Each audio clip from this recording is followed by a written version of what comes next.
Hello everyone and welcome to Storytime with Kate. We all make mistakes, and as an early childhood teacher, educator and student, I made a lot of them. But that's okay, because we are all learning, and EYLF or Early Years Learning Framework inspires us to reflect on our mistakes and keep learning through professional development, through discussions with other educators and through simple reflections. So I documented all these mistakes in the diaries, and when I look back, I see what kind of activities I've done, and it's easy to remember and review and reflect upon. So number one, I used templates and worksheets. Those connect the dots, find the house for a little mouse, and similar templates. Templates where children needed to use scissors, like Kumon style, templates where children needed to connect the dots, templates where children needed to cut out or color in something. So there is nothing wrong with templates per se, especially if they're artistic and well done, if they're relaxing and kind of meditative and mindful, and if the child enjoys doing them, or it's something they do at home and choose to do it. However, if you are an educator or student and you want to set up a play space or learning environment and it's part of your task, unfortunately templates do not have any learning value in early childhood education and care, which is supported by research. Number two, craftivities. Craftivities is an interesting word that is a buzzword in early childhood education and care. It means that we do activities or crafts and arts and crafts that are meaningless. Why are they meaningless? Usually for a few reasons. They are usually not child-centered. For example, educators take child's hand, a baby hand, and make a print in clay or plaster. They also might do finger painting, but again, child doesn't really have an agency in painting. They are stamped, and that's why it's called craftivity, meaningless, right? Because child is not really involved. It's educator-driven activity to please usually the parents. Another example of craftivity would be creating product art, which I also am guilty of. Product art is when you create kind of similar pictures of teddy bears. Personally, I didn't really do it, but I participated in it as a student because I couldn't say anything to my leading educator or supervisor, and I was afraid to fail my placement. So once I was in a center, and the educator was quite experienced, so she was over 40 years old and with more than 20 years of experience. So she asked children to make teddy bears. So there was a template, remember? Mistake number one. And children were supposed to use fur offcuts, which I found really cool, to make a teddy bear.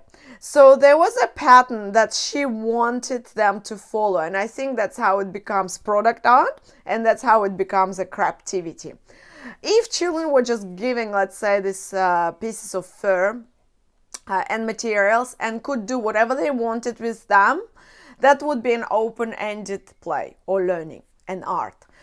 However, she wanted them to follow a template, which is still allows a little bit of creativity in a way how you position those pieces. So one girl, she was very creative, and it's a sad story actually. So she created this beautiful picture of a bear by covering all the pieces, all A4 piece of paper.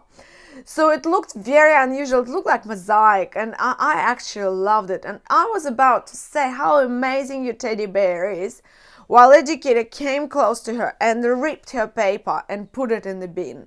So not my mistake, but mistake I've seen, and obviously there's a lot of damage to the child in this particular scenario. Don't do it. Don't ask children to do templates. It's not early childhood education and care, and it's not supported by research. Next one, use of not sustainable resources, such as paper plates, or plastic plates, or something that I would buy, not recycle, and open as a package to create art and craft. When you don't really have a lot of ideas, as an inexperienced educator and student, and I see it in my students a lot, you might Google something, right? Or go on Pinterest or Instagram and find someone doing something amazing. Quite often it's not sustainable and doesn't really include really good resources that you could otherwise use.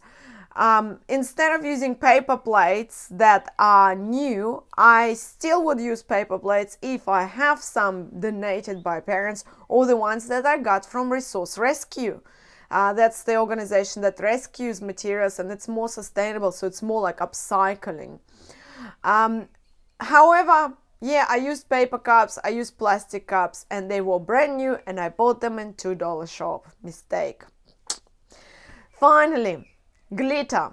Glitter is not very sustainable, and glitter and early childhood education and care, come on, this is just inseparable. Unfortunately, glitter is not very sustainable, as I found out. It does damage waterways, it does damage animals in the sea and the oceans, and it's just plastic, yes, so just very, very small microplastic that turns into more and more damaging thing. We end up with microplastic in fish, in seafood, and all the other products as well that we consume. So it's not really good for anyone involved. So instead of using glitter, now I started to use no glitter or paper confetti, which also a great alternative. You also can make confetti from or glitter from something like nori leaves if you have expired ones, dry leaves, like we are in Australia here, we have gum leaves, so when they dry you can actually make a little bit of a glitter like structure, texture thing. You also can buy sustainable glitter that doesn't damage the environment. Just make sure it's not greenwashing. So these are my mistakes. Confession time. So what are yours? Post in the comments below, and I'll see you soon. Bye!